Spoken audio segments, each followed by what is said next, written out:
Saint Catherine. Movie के शुरुआत में हम एक अंधेरी टनल देखते हैं जो कि जमीन के नीचे है। वहाँ पर टेड नामी फादर आता है। यूँ लगता है जैसे वो कोई रिचुअल परफॉर्म कर रहा है। रिचुअल के दौरान ही उसे लगता है कि जैसे कोई हुर्रा रहा है। ये हुर्राने की आवाज किसी डीमन की थी, जिसे देखकर फादर चौंक जाते हैं। इसी के साथ सीन बदलता है एक चर्च इंस्टीट्यूट की तरफ, जहाँ पर एक सिस्टर किसी लड़की पर रिचुअल कर रही है। उस लड़की की आंखों को कवर करके, यानी उसकी आंखों पर पट्टी पहनाकर उसे किसी कमरे में ले जाया जाता है। वो लड़की वहाँ मौजूद एक शीशे को उठाती है, जिसके बाद उसे कुछ हेलुसिनेशंस आते हैं।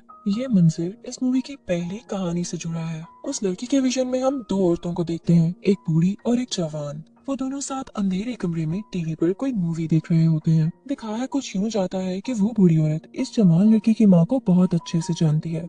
वो औरत जो कि अब इस दुनिया में नहीं है। ये दोनों लेडीज एक साथ बैठी होती हैं। तभी उस जवान लड़की को लगता है कि जैसे उसे कोई देख रहा है। वो काफी घबरा जाती है। पास बैठी बूढ़ी औरत उसे समझाती है कि परेशान मत हो, ये जो तुम महसूस कर रही हो ये सिर्फ तुम्हारे दिमाग में है, हकीकत से इसका कोई लेना देना नहीं। मेरे साथ भी ऐसा ही होता था जब मैं तुम्हारी उम्र की थी, और उस वक्त मुझे तुम्हारी माँ ने संभाला था। साथ ही वो बूढ़ी औरत उस जवान बच्ची को ये भी बताती है कि मैंने एक किताब पढ़ रखी है और उसका कॉन्टेक्स्ट मैं तुम्हें समझाती हूँ।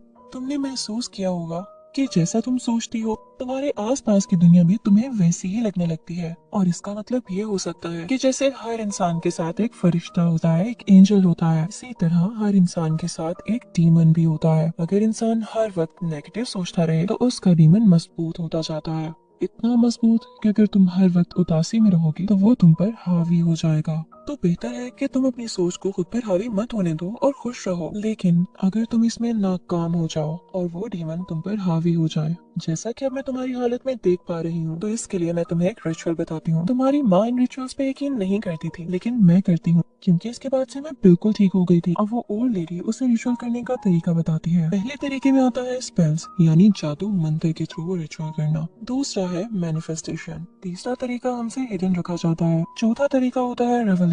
फिर होता है वो रिचुअल स्टार्ट। उस जवान लड़की के हाथ में एक शीशा पकड़ाया जाता है। जैसे ही वो कुछ स्पेल्स बोलती है तो उसे शीशे में डीमन दिखाई देता है। वो चौंक जाती है, डर कर शीशे को फेंकती है। तभी उसके सामने उसकी मरी हुई माँ आ जाती है। ये आखिर हो कैसे गया, उसे कुछ समझ नहीं आ रहा था। उसकी माँ उसके कान में कहती है, मेरी बेटी अब तुम आजाद हो। लेकिन साथ ही उसकी माँ वापस उसी बूढ़ी औरत में बदल जाती है। वो बूढ़ी औरत उस जवान लड़की के पेट में स्टैब करती है। वो लड़की वहीं बेहोश हो जाती है, और जब उसे होश आता है तो वो फौरन से अपने पेट को देखती है। चाकू का निशान अभी भी वहीं था, लेकिन उसमें से कोई खून नहीं आ रहा था। ये जवान लड़की अब अपने हाथ में हैमर उठाती है, क्योंकि वो बहुत डर चुकी थी। वो नीचे लाउंज में जाती है और देखती है कि बूढ़ी औरत वहीं बैठी टीवी देख रही है। ये उसके लिए काफी चौंका देने वाली बात थी। जब वो जाकर उस बूढ़ी औरत से बात करने की कोशिश करती है तो वो नोटिस करती है कि वो बूढ़ी औरत वहीं पर स्टिल बैठी हुई है, न किसी बात का जवाब दे रही है और न हिल रही है। तभी उस जवान लड़की को एहसास होता है कि मैं तो किसी और दुनिया में फंस चुकी हूँ और जरूर यहाँ कुछ न कुछ गलत हो रहा है। तभी यहाँ पर सीन थोड़ा सा अनफोल्ड होता है और हमें दिखता है कि उस बूढ़ी औरत ने जानबूझकर उस जवान लड़की से ऑफरिंग रिचुअल करवाया था, जिसके बाद ये जवान लड़की बहुत मुश्किल में फंसने वाली थी। इसी के साथ उस जवान लड़की को खून की उल्टी आती है। ये देखकर वो घबराकर चिल्लाने लगती है कि ये मेरे साथ हो क्या रहा है। ये जवान लड़की उस बूढ़ी औरत के हाथों धोखा खा चुकी थी। वापसी का भी कोई रास्ता नहीं था, क्योंकि अब ये डीमंस के हवाले थी। इस जवान लड़की का नाम हमें सारा बताया गया है। नेक्स्ट सीन में हम चर्च इंस्टीट्यूट को देखते हैं। वहाँ हमें दिखाया जाता है कि एक सिस्टर से डिटेक्टिव बात कर रहे हैं किसी ऑर्फन लड़की के बारे में, जिसे फादर ने किडनैप कर रखा था, और इस लड़की पर वो बहुत अजीब अजीब तरह के रिचुअल्स भी करता था। डिटेक्टिव सिस्टर से कहता है कि अब हमें इस लड़की की हिफाजत करनी है, क्योंकि जो इस पर हुआ ये डिजर्व नहीं करती थी। ये कहकर डिटेक्टिव तो चला जाता है। इसके बाद सिस्टर उस ऑर्फन लड़की को उसके कमरे तक लेकर आती है। अब से वो ऑर्फन लड़की यहीं पर रहने वाली थी। कुछ ही देर गुजरने के बाद हमें दिखाया जाता है कि उस अजीब लड़की को फ्लैशबैक्स आ रहे हैं उसी अंडरग्राउंड टनल के, जहाँ से उसे डिटेक्टिव ने छुड़वाया था। वो देखती है कि उसके साथ कोई डीमन भी था, और अब ऐसा लग रहा था कि वही डीमन उसके अंदर आ चुका है। अगले रोज सिस्टर उस सोफा लड़की के पास आती है और उसे कहती है, मेरे बच्चे तुम फिक्र नहीं करो, तुम्हारे जितने भी ट्रॉमास हैं या तुम्हारे जहन पर जितने भी बुरे असरात हैं, हम सब मिलकर उन्हें खत्म करेंगे। इसके बाद वो उसे रिचुअल के लिए ले जाती है और उसकी आंखों पर पट्टी बांध देती है। पता चलता है ये उसी सीन से कनेक्ट करता है जो कि हमने शुरू में देखा, और हमने वो कमरा भी देखा जहाँ पर सैटर्न से जुड़ी कुछ चीजें पड़ी होती हैं। हर चीज किसी न किसी एंटिटी से जुड़ी होती है। यानी ये ऑर्फन लड़की जिस भी चीज को हाथ लगाएगी हमें उसी एंटिटी से या उसी इंसान से जुड़ी हुई कहानी दिखाई जाएगी। यानी उसको वही विजन आएगा जो कि हमें मूवी में देखने को मिलेगा। जब इस ऑर्फन लड़की ने शीशा उठाया था, इस रूम में जितने भी ऑब्जेक्ट्स थे उन्हें टोटम कहा जाता है। इन ऑब्जेक्ट से जुड़ा हुआ डीमन अगर अपने टोटम को पा ले तो या तो वो आजाद हो सकता है या और भी पावरफुल हो सकता है। तो इस चर्च इंस्टीट्यूट में स्टूडेंट्स को इन ऑब्जेक्ट्स के पास ले जाया जाता है ताकि वो इन ऑब्जेक्ट्स को विजिट करें और हर ऑब्जेक्ट की अलग हिस्ट्री जान सकें एक विजन की सूरत में। अब आते हैं मूवी के सीन की तरफ, जहां हम उस ऑर्फन लड़की को सिर्फ रूम में एक और टोटम उठाते हुए देखते हैं। उससे ऐसा इसलिए करवाया जा रहा था ताकि उसके अंदर मौजूद एंटिटी या डीमन को निकाला जा सके, और ये भी वजह थी कि हर टोटम की हिस्ट्री को उसके थ्रू जाना जा सके। जैसे ही वो नए ऑब्जेक्ट को हाथ लगाती है उसके सामने एक विजन आता है। इस सीन में हम देखते हैं एक प्रेग्नेंट लेडी को, वो बहुत बुरी हालत में है, उसका खून भी बह रहा है, लेकिन अफसोस की बात यह कि वो पेट से बंधी हुई है और उसे बांधने वाला कोई और नहीं, उसका हस्बैंड ही है। वो दर्द से गिरा रही है और पानी मांग रही है। वो आदमी जिसने उसे बांध रखा है उसे पानी पिलाता है, लेकिन साथ ही उसे मारने की कोशिश करता है। वो लड़की इतनी आसानी से हार मानने वाली नहीं थी। वो उस आदमी को किक करती है और आहिस्ता आहिस्ता वहाँ से रेंग रेंग कर बाहर आने की कोशिश करने लगती है, पर वो आदमी अभी भी जिंदा था। यही हम देखते हैं कि उस लड़की का बेबी भी इस दुनिया में आ चुका है। वो जालिम शख्स जिसने उसे बांध रखा था वो उस बच्चे की जिंदगी ले लेता है। यहाँ पर हमें एक ट्रूथ पता चलता है कि ये औरत किसी और के बच्चे को नहीं बल्कि शैतान के बच्चे को दुनिया में लाई है, लेकिन वो आदमी हर बार इस सैतानिक बच्चे को मार देता। तभी हम देखते हैं कि वो लेडी दोबारा से मां बनने वाली है। इसी के साथ हम एक अजीब और गरीब शक्ल वाले डेविल को देखते हैं। वो डेविल आकर उस आदमी को जो कि उस लेडी का हस्बैंड है उसे ऑर्डर देता है कि अब जो आने वाला बेबी है तुम उसे अपने खून से बैप्टाइज करोगे। ये सुनते ही वो आदमी शायद पोजेस हो गया था। वो अपना गला काट लेता है, हर तरफ खून ही खून होता है। फिर इस दुनिया में आता है साटन का एक और बच्चा जिसका नाम वो रखता है 666। यानी इस बच्चे से पहले 656 बच्चे और आ चुके थे जिन्हें उस आदमी ने जीने नहीं दिया था। अब आखिरकार सैटर्न का ये बच्चा उसके हाथ में था जिसे वो फख्र से उठाता है। ये लड़की थी। इसी के साथ ये सीन खत्म होता है और उसी रूम की तरफ आता है जहाँ पे वो ऑर्फन लड़की ये विजन देख रही थी। वो काफी रोने लगती है, वो काफी डिस्टर्ब हो चुकी थी। फिर हम देखते हैं कि उस ऑर्फन लड़की को एक भयानक ख्वाब आता है जिसमें वो देखती है कि फादर उस पर अटैक करने वाला है, लेकिन तभी एक डीमन फादर पर अटैक करके उसे मार डालता है। डीमन फादर का गला इतनी जोर से दबाता है कि वो आगे से लड़ ही नहीं पाता। इसके बाद इस ऑर्फन लड़की की आंख खुल जाती है। इसके बाद सिस्टर उस ऑर्फन लड़की जिसका नाम है एली उसके पास आती है। उसका हाथ पकड़ते हुए कहती है कि मैं जान सकती हूँ कि तुम्हारे अंदर क्या चीज है, क्या तुम मुझे अपना हाथ पकड़ने दोगी। एली भी चाहती थी कि पता लग सके कि उसके अंदर कौन सी चीज रह रही है जो उसे जीने नहीं देती। वो सिस्टर का हाथ थाम लेती है। सिस्टर वहाँ पर ऑब्जर्व करती है कि इसके अंदर बहुत ही भयानक एंटिटी है। वो फौरन से घबरा कर वहाँ से चली जाती है। ये सिस्टर भागकर दूसरी सिस्टर्स के पास जाती है और उनसे कहती है कि हमें एली को यहाँ पे नहीं रखना चाहिए, उसके अंदर बहुत भयानक चीज है जो हमारे लिए खतरनाक हो सकती है। लेकिन बाकी सिस्टर्स उसे कहती हैं कि नहीं, हमारा फर्ज तो ये है कि अगर हमारे इंस्टीट्यूट में कोई थका हारा आया है या कोई ऐसा इंसान जिसे हमारी जरूरत है तो हम उससे पीछे नहीं हटेंगे, हम एली की भरपूर मदद करेंगे। उसके बाद हम देखते हैं कि एली को दोबारा से उसी रूम में भेजा जाता है कि शायद इसके अंदर मौजूद एंटिटी को सप्रेस किया जा सके। इस बार एली एक चाबी को चुनती है और इस चाबी से जो कहानी जुड़ी है वो मैं आपको सुनाती हूँ। नेक्स्ट सीन में हमें एक मुस्लिम घराना दिखाया जाता है जहाँ पर हम देखते हैं कि एक हस्बैंड और वाइफ रह रहे हैं। हस्बैंड अपनी बीवी की वजह से बहुत परेशान है क्योंकि उसे लगता है कि उसके अंदर कोई एंटिटी रह रही है और उसी को दूर करने के लिए वो एक मौलवी बुलाता है। मौलवी उससे कहता है कि मैं तुमसे कोई बहुत ज्यादा पैसे चार्ज नहीं करूंगा, ये मुनासिब सी फीस लूंगा। साथ ही वो उस लड़की के हस्बैंड को बाहर कुछ लेने के लिए भेजता है और जितनी देर वो लड़का बाहर होता है वो उसकी बीवी के पास जाता है और उसके साथ कुछ वायर्स अटैच कर देता है। ये एक ढोंगी बाबा था जो कि इस्लाम का नाम यूज करके फेक रिचुअल्स करता था। जैसे ही इस लड़की का हस्बैंड वापस आता है तो वो मौलवी अपने पाँव की मदद से उस लड़की को इलेक्ट्रिकल शॉक्स देने लगता है जिसकी वजह से वो हिलती है। मौलवी इस बात पर उसके हस्बैंड से कहता है कि देखो मैंने तुम्हारी बीवी को जिन्नात से आजाद कर दिया। उसके बाद वो हस्बैंड किचन में चला जाता है। मौलवी उसके पीछे पीछे आता है और कहता है कि लाओ मेरे पैसे दो। तो उस लड़की का हस्बैंड उसे बोलता है कि मुझे नहीं लगता मौलवी साहब कि आपने मेरी बीवी से किसी जिन को निकाला भी है। खैर ये लीजिए आपके पैसे। मौलवी पैसे ले लेता है तभी वो देखता है कि उस लड़की के हस्बैंड की जेब में एक चाबी है, और वो चाबी किस चीज की है ये आपको नेक्स्ट सीन में पता चलेगा।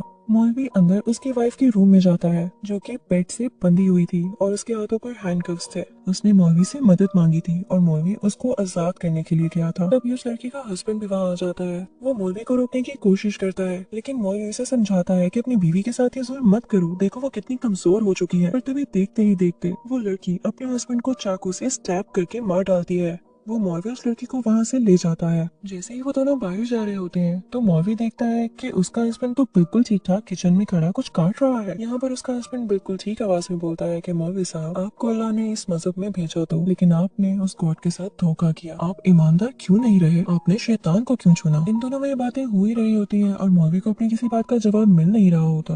वो नोटिस करता है कि वो लड़की यहाँ से गायब हो चुकी है, जिसे वो यहाँ से चुरा कर लेकर जा रहा है। वो वापस कमरे में उसे ढूंढने के लिए जाता है, लेकिन बेड के ऊपर से जब शीट्स हटाता है तो ये देखकर हैरान रह जाता है कि वहाँ पर उस लड़की के बजाय उसकी अपनी बेटी थी। वो ये देखकर रोने लगता है और किड़किड़ाने लगता है कि मेरी बेटी को छोड़ दो। तभी यहाँ पर उस आदमी की वाइफ आती है और कहती है कि तुम यहाँ पर इस वजह से हो क्योंकि तुमने गॉड को धोखा दिया है। अगर तुम्हारा ईमान मजबूत होता तो क्या पता गॉड भी तुम्हारा साथ देता, पर अब नहीं। जैसे ही वो ये बोलती है मौलवी की बेटी वहाँ से गायब हो जाती है। तभी मौलवी पीछे मुड़कर देखता है तो उसे उस लड़की के हस्बैंड की लाश मिलती है, यानी वो उसी वक्त मर चुका था। और जिस इंसान ने उससे बातें की उसे खुद भी नहीं पता चला कि वो आखिर था कौन। वो घबराकर बाहर जाने लगता है, लेकिन कमरे से बाहर उसे कुछ नहीं दिखता सिवाय अंधेरे के। और इसी के साथ ये सीन यहीं पर ही रुक जाता है। इस सीन के बाद भी, यानी इस विजन को देखने के बाद एली की तबीयत और खराब होने लगती है। उसके अंदर मौजूद एंटिटी इतनी जल्दी हार मानने वाली नहीं थी। वो एली को दोबारा से पोसेस कर लेती है। फिर देर ना करते हुए रिचुअल दोबारा स्टार्ट किया जाता है। एली को दोबारा से इस रूम में भेजा जाता है।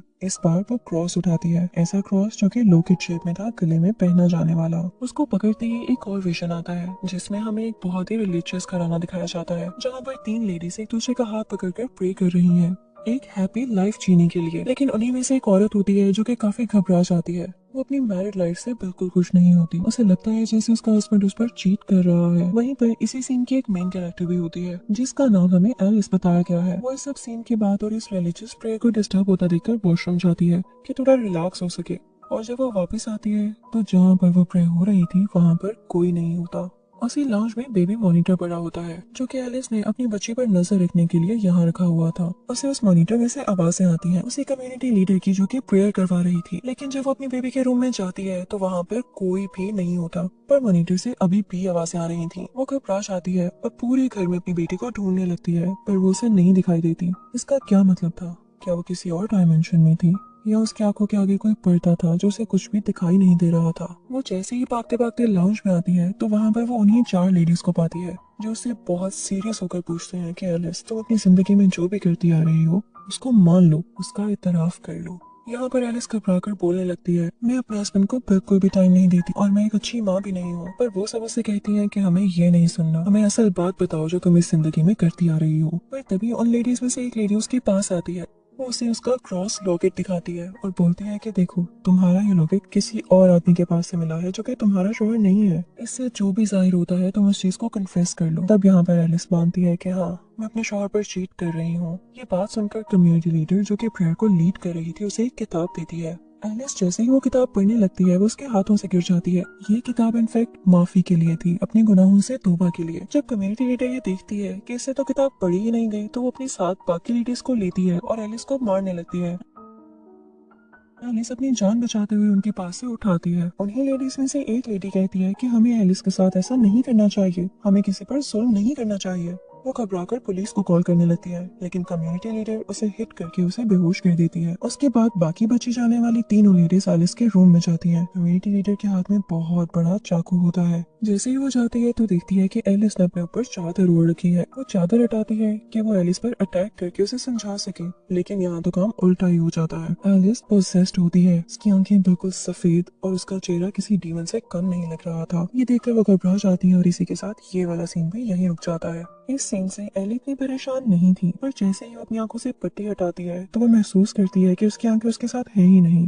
वो काफी पैनिक कर जाती है, लेकिन बाद में पता चलता है कि ये डीमन उसे सिर्फ डरा रहा था कि तुम मुझे कभी हरा नहीं पाओगी। असल में एली की आंखें उसी के पास होती हैं, कहीं नहीं जाती। उसके बाद हम उसी मेन कैरेक्टर सिस्टर को देखते हैं जो कि ये पता लगाने में जुड़ी हुई थी कि एली के अंदर कौन सी एंटिटी है। वो एक किताब पढ़ती है और उसे कुछ अंदाजा भी होने लगता है। यहाँ पर दिखाया जाता है कि जो एंटिटी या डीमन एली के अंदर है वो हेल यानी जहन्नुम का गेट कीपर है। पता चलता है कि वो डीमन किसी क्रॉस की वजह से इस दुनिया के साथ बंधा हुआ है और वो भी आजाद होना चाहता है, लेकिन वो अभी अपनी फुल पावर में नहीं है और पावरफुल होने के लिए और अपनी मर्जी चलाने के लिए उसे इस क्रॉस को तोड़ना है। और वो क्रॉस उसी रूम में मौजूद है जहाँ पर एली बार बार जाती है और बार बार रिचुअल फेल होने का भी यही पर्पस था कि एली के अंदर मौजूद जो डीमन था वो चाहता था कि एली बार बार उस रूम में जाए और उस क्रॉस का पता लगा सके। ये सब कुछ जानने के बाद वो सिस्टर पैनिक कर जाती है, लेकिन बाकी सिस्टर्स उसे समझाती हैं कि अब हम बहुत आगे आ चुके हैं, अब पीछे मत मुड़ना। इसी के साथ वो एली को दोबारा उस रूम में भेजती हैं। अब की बार एली उस रूम में से एक पट्टियों को उठाती है जिस पर बहुत सा खून लगा था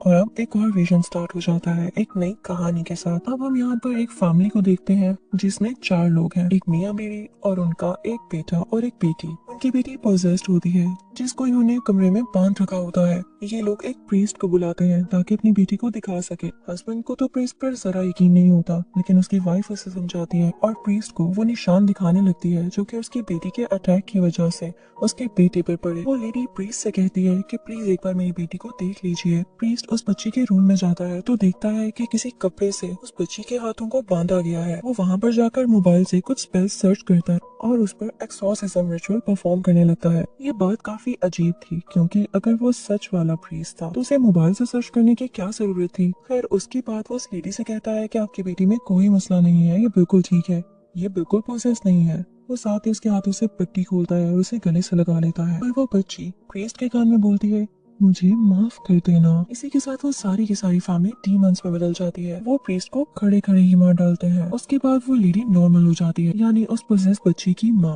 वो उस पट्टी को उठाती है जिस पर उसकी बेटी के हाथों का खून था और बाहर कूड़े में फेंक देती है जहाँ पर और भी पट्टियां मौजूद थी। इससे पता चलता है कि कोई पहला प्रीस्ट नहीं आया था उनके घर, और भी बाहर से प्रीस्ट आए थे, लेकिन इसी की तरह के फेक प्रीस्ट जिन्हें कोई एक्सोर्सिज्म नहीं करना आता था। और शायद यही इस फेक प्रीस्ट की सजा थी। अब एली जानती थी कि उसके अंदर मौजूद डीमन क्या चाहता है। वो फौरन से उस क्रॉस को ढूंढने लग जाती है। एली में मौजूद डीमन उस क्रॉस को तोड़ने लगता है। बाहर सिस्टर्स एली का इंतजार कर रही होती हैं। सिस्टर फौरन से अंदर आती है और एली को पकड़कर लिटा देती है। सब सिस्टर्स मिलकर वो क्रॉस उठाते हैं एली की बॉडी के ऊपर, जिसकी वजह से एली की बॉडी के अंदर मौजूद जो डीमन था वो ज्यादा पावरफुल होने की बजाय सीधा जहन्नुम यानी हेल में वापस चला जाता है। यानी एली की बॉडी में अब कोई डीमन नहीं था। मूवी के एंड में हम देखते हैं कि एली बिल्कुल एक नॉर्मल बच्ची बन चुकी है। वो बहुत खुश है। हमें ये भी पता चलता है कि एली की एक आंट जिंदा है जिनके पास वो रहने जा रही है। वो सिस्टर को बहुत अच्छे से थैंक्स बोलती है और गले मिलकर अलविदा कहती है। इसी के साथ मूवी का एंड हो जाता है।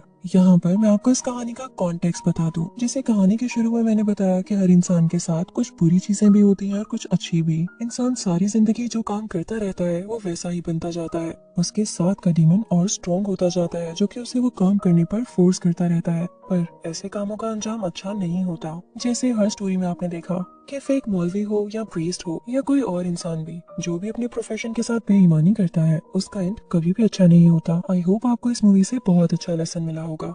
तब तक अपना ख्याल रखें। Good bye.